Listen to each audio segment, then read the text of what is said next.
আসসালামু আলাইকুম রহমতুল্লাহি ওয়া বারাকাতুহু। সম্মানিত ভিউয়ার্স, আমরা এখন মসজিদে কিবলা তাইনে উপস্থিত। এটা হচ্ছে সেই মসজিদ, যে মসজিদ আল্লাহ রাসূল সাল্লাল্লাহু আলাইহি সাল্লাম আসরের সালাত আদায় করেছিলেন।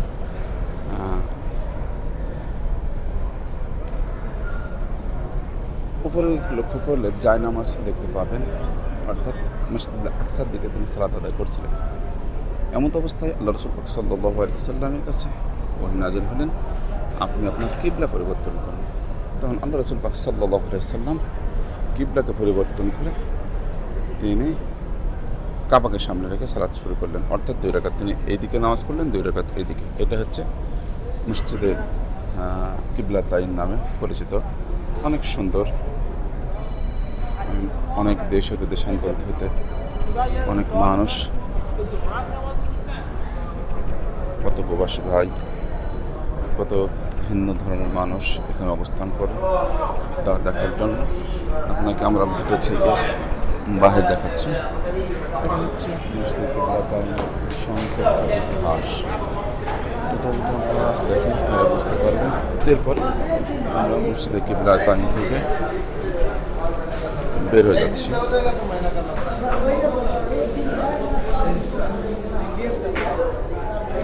মসজিদে কিবলা তাইন থেকে আমরা বের হয়ে চলে যাচ্ছি।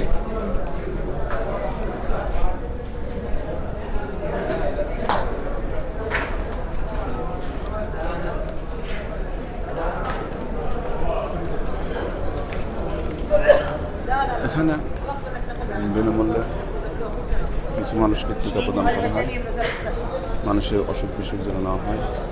এর থেকে যারা দূর থেকে আসার পর মানুষ অসুস্থ হয়ে যায়, এর থেকে পরিত্রাণ পাওয়ার জন্য এগুলো মানুষকে ফ্রি প্রদান করে থাকে। এরপর মানুষগণ প্রবেশ করছে সালাত আদায় করার জন্য, সালাত আদায় করলে এবং দর্শন করার জন্য। আমার ভিউয়ার্স, আপনাদেরকে দেখানোর চেষ্টা করছি আমাদের ভক্ত দারুণ সম্পর্কে জিনিসগুলো। সম্মানিত উপস্থিতি, এখানে আমরা রাখছি। আসসালামু আলাইকুম।